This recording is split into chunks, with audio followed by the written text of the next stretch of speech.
Kata-kata. Sejak manusia belajar berbicara, kata-kata telah menjadi jembatan antar jiwa. Tapi, pernahkah kita merenungkan kemana arah jembatan ini membawa kita? Apakah ke surga atau malah sebaliknya? Mari kita cari jawabannya bersama-sama dengan Berasa Kehidupan. Pernah dengar gak sih kalau ada yang bilang mulutmu harimaumu? Kedengarannya kayak pepatah kuno ya, tapi percayalah, di balik kalimat sederhana itu tersimpan makna yang dalam banget loh. Nah, selamat datang di podcast Madrasah Kehidupan. Di episode perdana ini, kita akan ngobrolin tentang kekuatan kata-kata, tentang gimana lisan kita ini bisa menjadi pedang bermata dua. Coba deh sekarang bayangin, apa sih yang paling lembut dan ringan tapi bisa lebih tajam daripada pisau? Ya, betul, lidah kita sendiri. Anugerah luar biasa dari Allah SWT, tapi sayangnya sering banget kita salah gunakan. Masih sering kan kita dengar orang ngomong kasar, ngehina, atau manggil orang lain dengan sebutan yang buruk. Padahal dalam Al-Quran itu Allah sudah melarang banget tuh yang namanya saling mengejek dan ngasih gelar yang buruk. Nah, ada satu ayat yang selalu bikin aku merinding tiap kali baca ya, yaitu surat Al-Hujurat ayat 11 yang artinya, wahai orang-orang yang beriman, janganlah suatu kaum mengolok-olok kaum yang lain, karena boleh jadi mereka yang diperolok-olok itu lebih baik daripada mereka yang mengolok-olok. Dan jangan pula perempuan-perempuan itu mengolok-olok perempuan lain, karena boleh jadi perempuan yang diperolok-olok itu lebih baik dari perempuan yang mengolok-olok.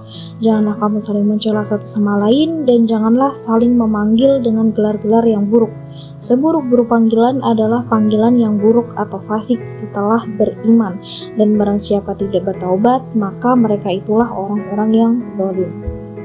Nah, di situ dijelasin kalau kita itu nyakitin hati orang lain dari omongan kita, dosa kita itu nggak bakal diampunin sampai orang yang kita sakitin itu memaafkan kita gitu. Berat banget gak sih?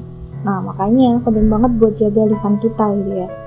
Nah, kira-kira gimana sih caranya buat menjaga lisan? Yang pertama, coba deh biasakan lebih banyak diem daripada ngomong yang gak baik. Tapi diem aja juga gak cukup kan? Kita bisa kok gunakan lisan kita untuk hal-hal yang lebih bermanfaat.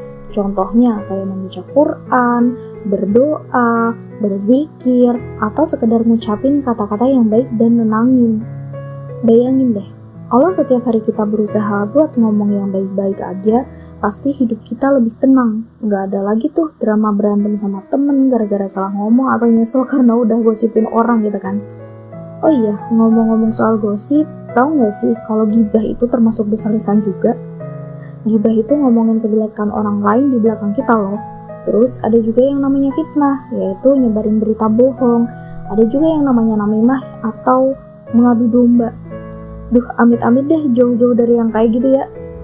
Nah, teman-teman, sebenarnya menjaga lisan itu nggak cuma buat jaga hubungan baik sesama manusia aja loh, tapi juga buat menjaga hubungan kita sama Allah juga. Karena Rasulullah SAW bersabda, ciri-ciri orang yang beriman salah satunya itu lisannya terjaga. Jadi jangan sampai deh kita itu tertipu sama orang yang kelihatannya rajin ibadah tapi lisannya masih suka nyakitin hati. Nah, mulai sekarang kita sama-sama belajar yuk buat lebih hati-hati sama setiap kata yang kita ucapkan. Maka dari itu, jadikan lisan kita sebagai sumber kebaikan dan kedamaian. Semoga di episode perdana ini bermanfaat buat kita semua ya. Sampai bertemu di podcast selanjutnya. Assalamualaikum.